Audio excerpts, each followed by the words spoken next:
જો સંદેશ ન્યૂઝ તમારી સાથે સત્યની સાથે વોર રૂમ સાથે હું છું નુપુર અને વોર રૂમમાં સૌથી પહેલા એ સમસ્યાની વાત કરવી છે જે અત્યારે હજારો લોકો ફેસ કરી રહ્યા છે। કોકના લગન તૂટી રહ્યા છે અથવા છૂટી રહ્યા છે, કોઈને લાખોનું નુકસાન થઈ રહ્યું છે અને એનું કારણ છે ઇન્ડિગો ફ્લાઇટ ધડાધડ છેલ્લા 4 દિવસથી કેન્સલ થઈ રહી છે અને લોકો હેરાન પરેશાન થઈ રહ્યા છે। હવે તો એરપોર્ટ પર પણ હોબાળા થઈ રહ્યા છે અને આખો વિવાદ વડાપ્રધાન સુધી પહોંચ્યો છે। ઉડ્ડયન મંત્રાલયે વડાપ્રધાનને જાણકારી આપી છે અને વડાપ્રધાને જલ્દીથી સ્થિતિ સામાન્ય કરવા ઇન્ડિગોને નિર્દેશ આપ્યા છે, પણ ઇન્ડિગોના સીઈઓએ સરકાર પાસે સમય માંગ્યો છે। 10 દિવસનો સમય આપવા માટે માંગ કરી છે। વધુ માહિતી સાથે સહયોગી સંવાદદાતા અજય યાદવ દિલ્હીથી લાઈવ જોડાયા છે। અજય, ઇન્ડિગોની આ સમસ્યા છે, એક બાજુ એવું કહેવાય રહ્યું છે કે જે નિયમો છે એના કારણે સમસ્યા થઈ રહી છે, બીજી બાજુ કહેવાય રહ્યું છે સ્ટાફની અછત છે, પણ આમાં સવાલ એ થાય છે કે મુસાફરોનો શું વાંક છે જેમણે એડવાન્સમાં બુક કરાવ્યું છે, જેમણે એડવાન્સમાં ટિકિટ લઈને રાખી છે, જેમના શેડ્યુલ ખોરવાઈ રહ્યા છે, જેમને નુકસાન થઈ રહ્યું છે।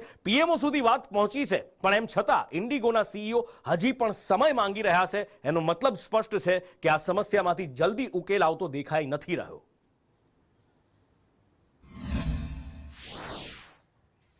देखिए, निश्चित तौर पे समस्या का फिलहाल अंत नहीं दिखाई दे रहा और खास करके जो समस्या शुरू हुई थी उसकी वजह से जो भी लोग इंडिगो से सफ़र करना चाह रहे थे वो कितनी ज़्यादा मुसीबतों से घिर चुके हैं उसका अंदाज़ा इस बात से लगाया जा सकता है कि न सिर्फ इंडिगो बल्कि दूसरी भी जो फ्लाइट है उनकी समस्याओं का फ़ायदा उठाते हुए अपने जो रेट हैं यानी जो डोमेस्टिक फेयर है उसको काफ़ी बढ़ा दिया गया था। जहां पे 4 से 6 हज़ार रुपया डोमेस्टिक फ़्लाइट के लिए किराया लगता था, वहां पे कहा जा रहा है कि 72,000 रुपये तक लोगों को इमरजेंसी में देना पड़ रहा है। और ये इस बात पर कहीं ना कहीं सरकार की भी नज़र है और इसी बात को ध्यान में रखते हुए जो एविएशन मिनिस्ट्री है उसकी तरफ से स्पष्ट एक गाइडलाइन जारी की गई है जिसमें यह कहा गया है कि यात्रियों की समस्याओं का फ़ायदा उठाते हुए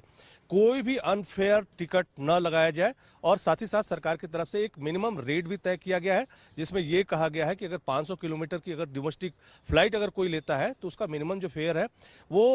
7,500 से ज़्यादा नहीं होना चाहिए। इसी तरह से ये भी कहा गया है कि 500 से 1,000 किलोमीटर का जो फेयर है वो करीब 12,500 रुपया होना चाहिए और अगर 1,500 किलोमीटर है तो 15,000 होना चाहिए और उससे ऊपर का 18,000 के करीब होना चाहिए, लेकिन इससे ज़्यादा नहीं होना चाहिए। वहीं दूसरी तरफ अगर बात करें तो जिन्होंने इंडिगो की फ्लाइट बुक की हुई थी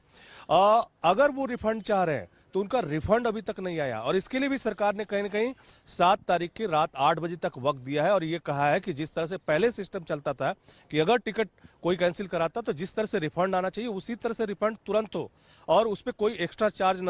चार्ज न लगाया जाए। और साथ ही साथ ऐसी बहुत सारी समस्याएं देखने को ये मिली कि जिन लोगों को फ्लाइट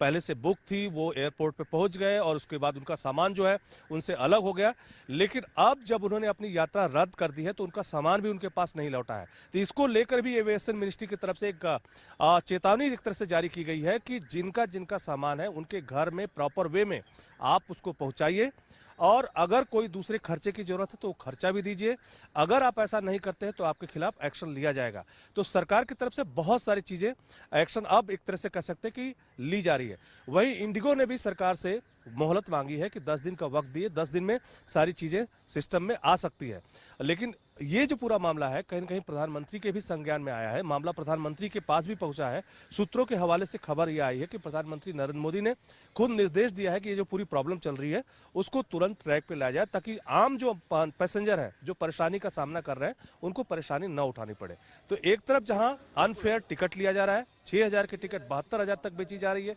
सिर्फ इंडिगो नहीं बल्कि दूसरी भी कंपनियां उसका फायदा उठा रही है। जी बिल्कुल।